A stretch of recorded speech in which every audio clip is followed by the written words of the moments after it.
kalau krisis seperti ini berkepanjangan apa langkah yang akan lakukan? Wah, Berkepanjangan katakanlah 6 bulan gitu ya, ya semoga tidak demikian, tentunya kita semua berdoa 6 bulan setahun, iya Kang?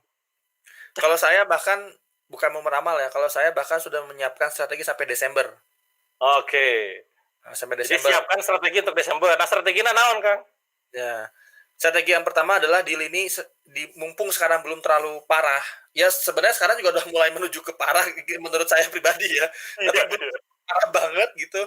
Segera kerja keras untuk ngumpulin cash sebanyak-banyaknya untuk tabungan di bulan-bulan parah-parahnya nanti. Naudzubillah ya. Ini cuman Oke. kita prediksi sebagai seorang pengusaha aja.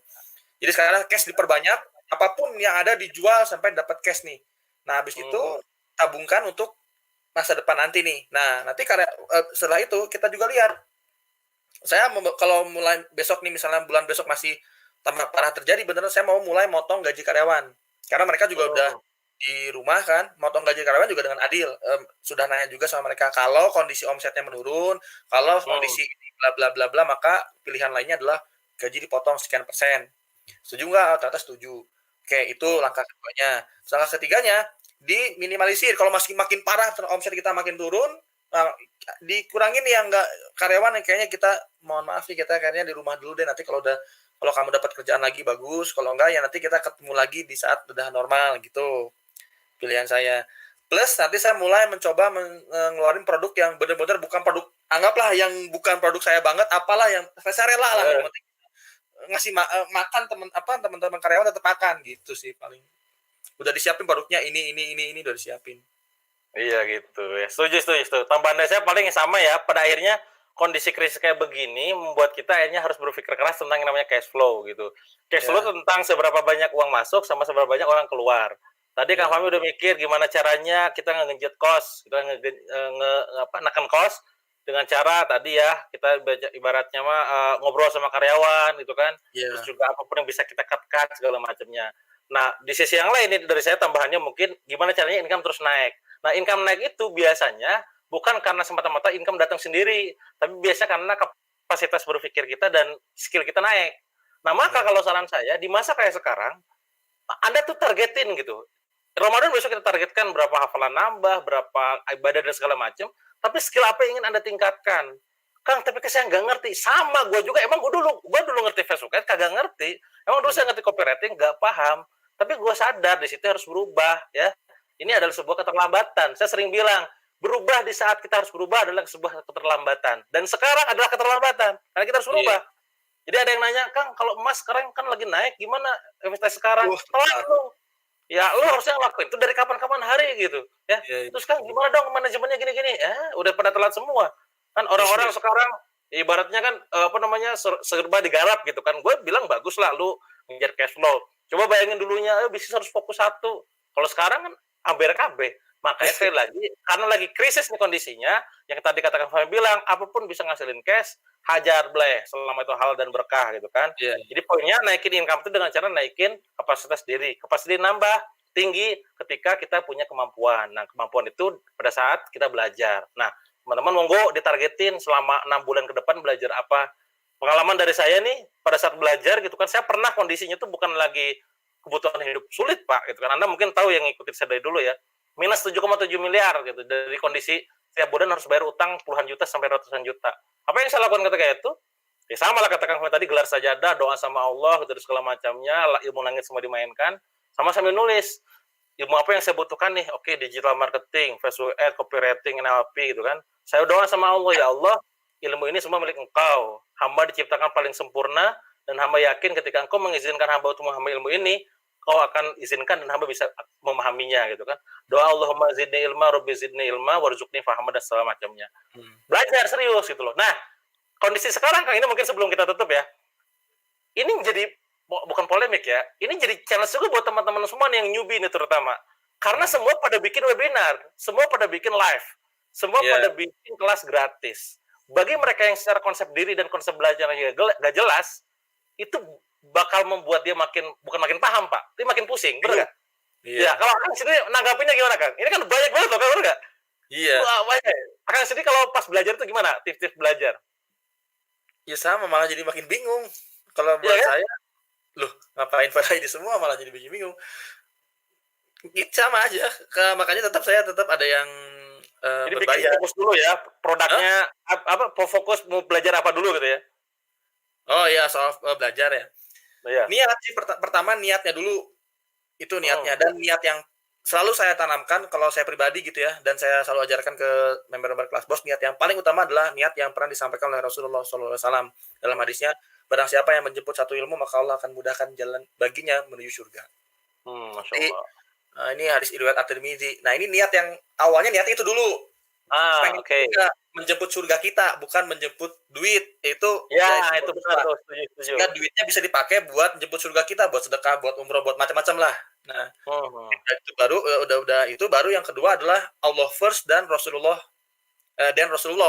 Allah dan Hmm. Rasulullah itu yang di pola mau belajar itu, bahwa berdoa dulu tadi yang kata-kata Dewa supaya Allah Hmm. ridho, supaya ilmu yang Hmm. masuk kita yang bermanfaat aja, karena yang ngajar juga manusia.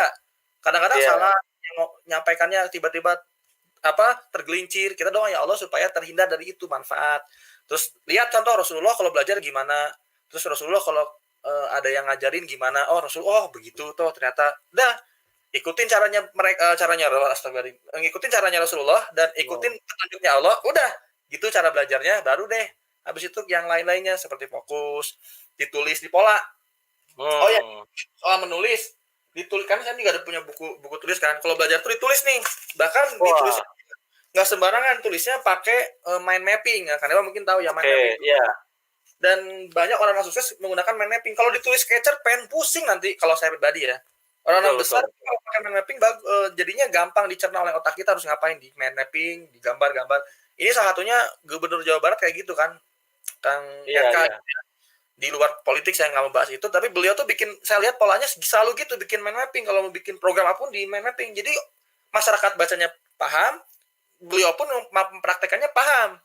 Ini saya dulu pernah membuat ini waktu punya event organizer waktu 2009 yang lalu, bikin event sebesar itu waktu itu saya masih iya berarti usianya berapa? 19 tahun. Oh ya. 2009 bikin event sebesar, saya kerjasama dengan sebuah perusahaan rokok gitu, besar eventnya, saya jadi pimpinannya, saya yang punya IO-nya. Waduh gimana caranya digambar, bener-bener setelah sekarang paham, oh ternyata itu mind mapping, digambar, jadi tahu oh di sini harus ada orang jagain ini, harus ada orang ini, bikin sistem, akhirnya udah didelegasikan, Hmm. oke bikin, jadi gampang. Jadi kita mimpin tuh, orang mikir kok bisa ya mimpin itu, kok gak gampang, kok tinggal digambar doang gitu, karena Iya, kita iya, iya.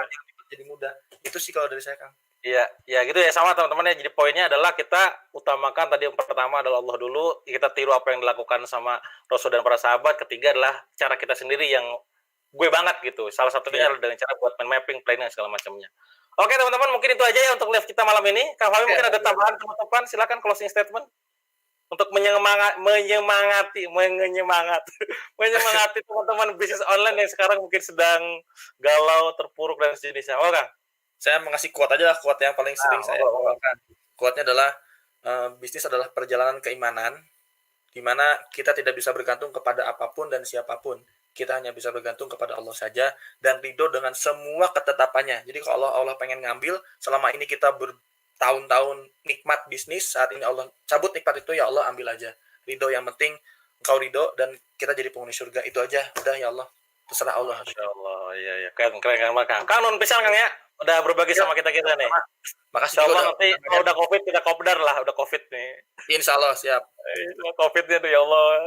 Ya itu nol Kang ya, sekali lagi ya. Ya, Ya siap siap siap. Oke ya. teman-teman, jadi itu adalah sharing kita malam ini saya dengan Kang Fahmi. Bagaimana sebenarnya kalau kita simpulkan ya dengan topik yang kita bawa malam ini, prakerja itu prakerja online itu sebenarnya dari konsep bagus dan memang apapun ya bidangnya kita perlu pelatihan ibaratnya supaya kita nggak tergelincir, supaya kita nggak bingung ya ngelakuin sesuatu tanpa ilmu tuh ya namanya bego itu sebenarnya di situ gitu kan. Maka bekali dengan ilmu baru action. Nah tapi dengan kondisinya saat ini mungkin yang sedang terjadi di Indonesia ya cuma momentumnya aja yang kurang tepat gitu. Nah bicara masalah teman-teman yang sekarang lagi jatuh, lagi galau, lagi down segala macamnya, yakin seperti apa yang Kang Fahmi tadi katakan ya, skenario Allah pasti indah di waktunya gitu kan. Ingat ini COVID gak mungkin terjadi kalau misalkan Allah gak mengizinkan ya. Jadi teman-teman yakinilah ini akan beres gitu kan. Endingnya gimana kita gak akan pernah tahu, tapi tugas kita adalah mengimaninya. sedikit quote dari saya juga mungkin di akhir sebelum kita tutup. Dalam kondisi terpuruk, dalam kondisi jatuh, dalam kondisi minus, dalam kondisi bingung teman-teman semua, kita boleh kehilangan seluruh harta kita. Kita boleh kehilangan seluruh tabungan kita. Kita boleh kehilangan seluruh uang kita. Kita boleh kehilangan seluruh jabatan kita. Tapi satu yang nggak boleh hilang, apa itu? Keimanan kita sama Allah, keimanan kita sama janji-janji Allah. Bahwa di atas nanti, di ujungnya nanti, itu bakal indah. Ya, itu aja mungkin dari saya teman-teman semua. Mohon maaf jika banyak kesalahan. Silakan share video ini ke sebanyak-banyak orang. Kalau Anda belum subscribe channel saya, silakan pencet tombol subscribe-nya supaya di